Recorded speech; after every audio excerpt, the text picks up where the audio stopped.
Assalamualaikum warahmatullahi wabarakatuh. Kembali lagi bersama saya Wahid Hidayat Saputra di channel saya juga yang namanya Wahid Hidayat Saputra.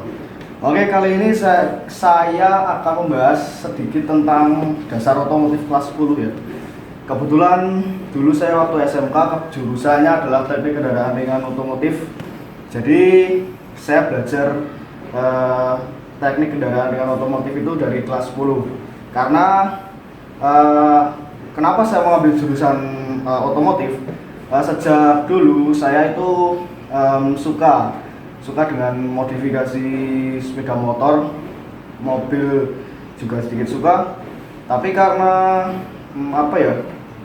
kebanyakan mengambilnya itu jurusannya TKR otomotif, jadinya saya juga ambilnya jurusan teknik kendaraan ringan otomotif. Ya, saya dulu juga membahasnya tentang kebanyakan motor ya. Ternyata membahasnya itu tentang mobil dengan cc di bawah 3000. Contohnya Toyota Kijang dan sebagainya. Oke, kita langsung aja membahas ya. Di sini ada buku catatan saya. Ini adalah buku kelas 10 saya tentang teknik dasar otomotif. Sebenarnya buku saya itu ada dua, ya satu buku kecil dulu ya, karena dulu belum mengenal buku seperti ini, jadi dulu bukunya itu masih buku biasa. Dan sama guru saya dulu langsung disarankan untuk menggunakan buku ini. Bukan disarankan ya, malah diharuskan. Semua siswa harus pakai buku seperti ini. Oke, ini adalah buku saya, bisa dilihat di kamera yang satunya. Ini tentang, dulu saya menulis mengenal blok silinder dan kelengkapan beserta fungsinya atau 4 tak ya. Nah, ini dulu disalahkan sama guru saya. Namanya judulnya hanya 4 silinder. Nah, ini tertulis di sini program keahlian TKRO SMK Negeri 6 Purworejo ya. 19 Oktober 2017, Wahid Hidayat Saputra, nomor urut 31, semester 1, 10 TKRO 2. Ya. Dan ini adalah gambaran saya semua. Kelihatan nggak sih di kamera? Nah, ini gambaran saya semua. Ini sebetulnya adalah saya gambarnya ngasal juga ya, karena dulu kan kelas 10 nggak tahu apa-apa, belum tahu apa-apa ya, anggap saja belum tahu apa-apa. Ini adalah blok silinder dari mobil, yaitu berjumlah 4 silinder. Sini ada 4 bulatan ya. Ini menggambarkan silinder. Nah, ini adalah silinder head. Oh sorry, fungsinya belum ya. Fungsinya merupakan inti dari mesin tempat bergeraknya piston. Jadi mesin itu bergeraknya menggunakan piston ya. Mesin yang saya pelajari itu bergeraknya menggunakan piston. Cara kerjanya menggunakan piston. Nah, kalau kepala silinder tempat pemasangan mekanisme katup. Untuk mobil 4 tak ini sudah menggunakan katup ya. Kalau 2 tak nanti kita bahas nanti kita bahas 2 tak. Lalu ada crankshaft atau porot engkol, atau sebagian orang menyebutnya kerkas. Malah di bengkel-bengkel itu jarang ada yang mengenal crankshaft. Yang saya temui biasanya menyebutnya dengan kerkas atau poros engkol. Fungsinya adalah menggerakkan roda kendaraan atau flywheel. Ini belum menggerakkan roda kendaraan sebelumnya ya. Ini saya dulu menulisnya cuma nyontoh, soalnya ini menggerakkan flywheel yang digerakkan oleh connecting rod atau stang seher ya, menjadi putaran pada kerkas. Nah, jadi piston itu bergerak naik turun ya. Nanti saya akan jelaskan sistematisnya 4 tak dan 2 tak ya. Jadi seperti itu. Lalu ada camshaft di sini, membuka menutup katup sesuai timing. Nah, ini fungsinya adalah menekan katup agar katup terbuka. Jadi kalau ada langkah hisap, ada langkah buang, nanti katup hisap membuka, itu berarti ada udara yang masuk ke dalam silinder. Kalau katup buang terbuka, maka bahan bakar dan udara yang sudah dihasilkan yaitu menjadi gas buang ya, berarti dikeluarkan melalui katup X atau katup exhaust. nanti ada timingnya. Timing itu diatur oleh camshaft ini. Jadi camshaft ini digerakkan oleh rantai keteng atau rantai kamprat yang disalurkan ke poros engkol. Nah, ini push rod.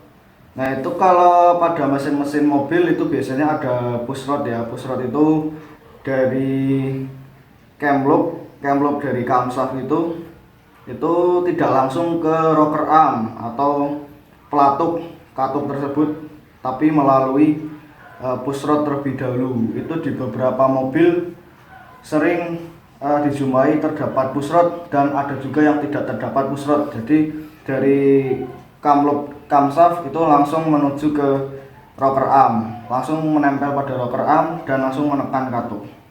Ya. Sini ada piston.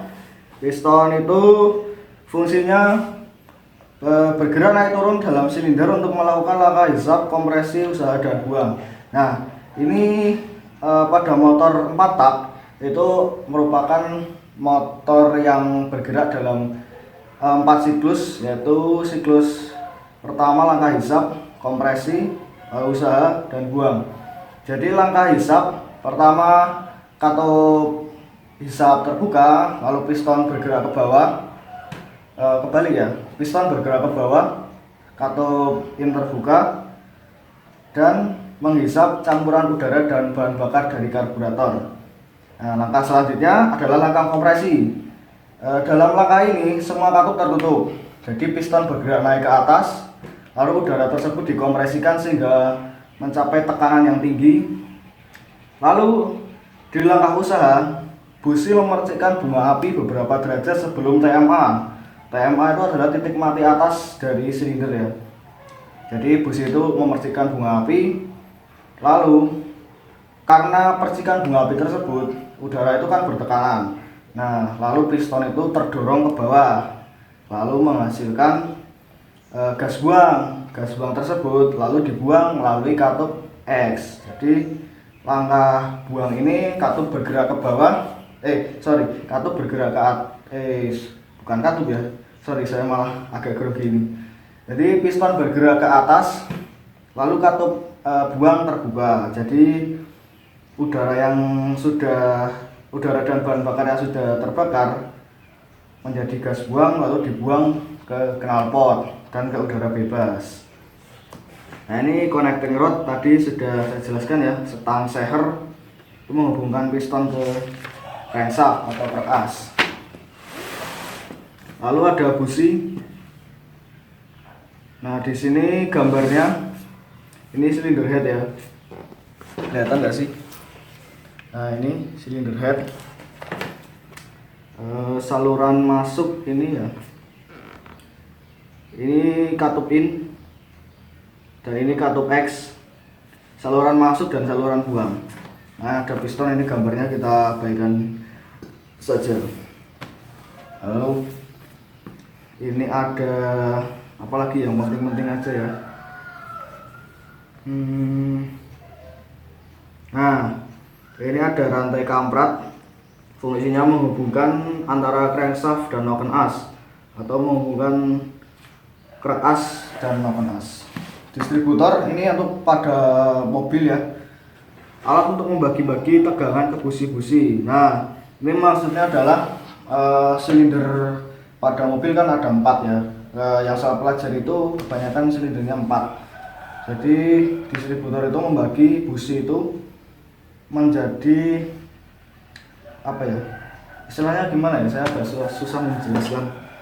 Distributor itu membagi pengapian dari busi tersebut agar tepat pada timingnya, agar timingnya tepat. Nah, apa ya istilahnya, saya agak susah menjelaskan ya. Pokoknya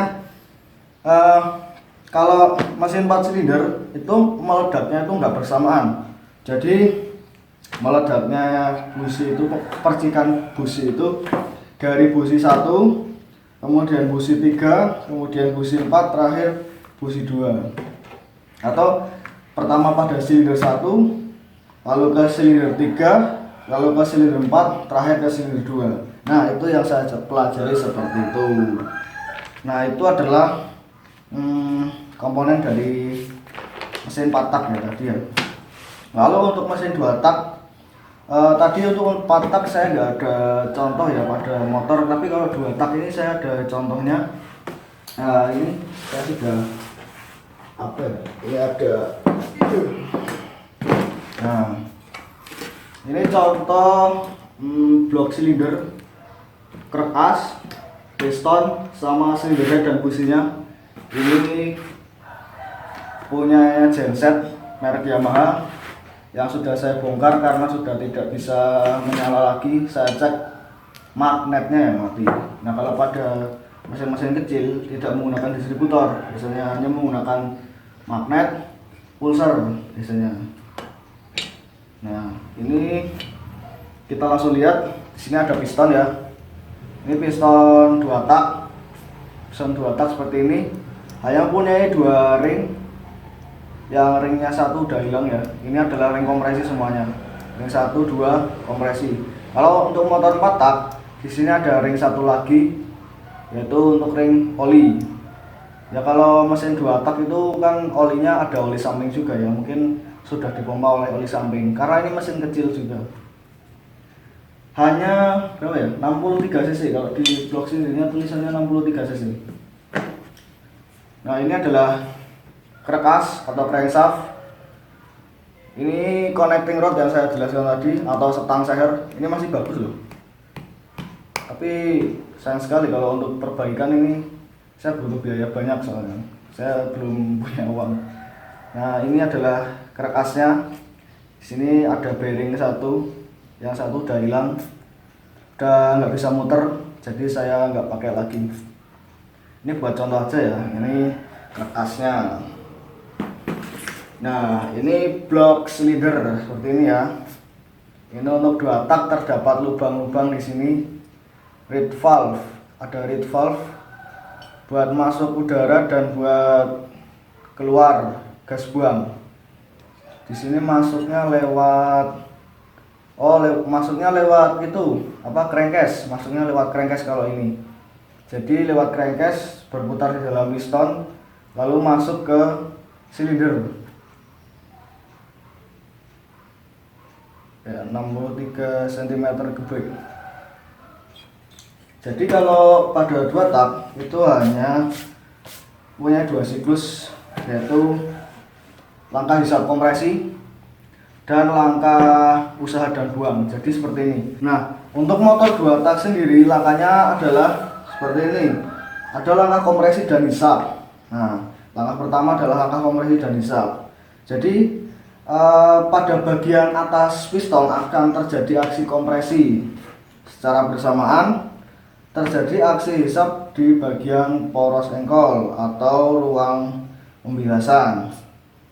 Nah, saat saluran pembilasan tertutup, mulai dilakukan langkah kompresi pada ruangan silinder. Nah, ini yang saya tulis waktu itu ya. Saat saluran hisap membuka, campuran udara dan bahan bakar masuk ke poros engkol. Nah, itu adalah langkah kompresi dan hisap. Jadi saat terjadi langkah kompresi secara bersamaan juga udara masuk ke dalam ruang pembilasan atau poros engkol.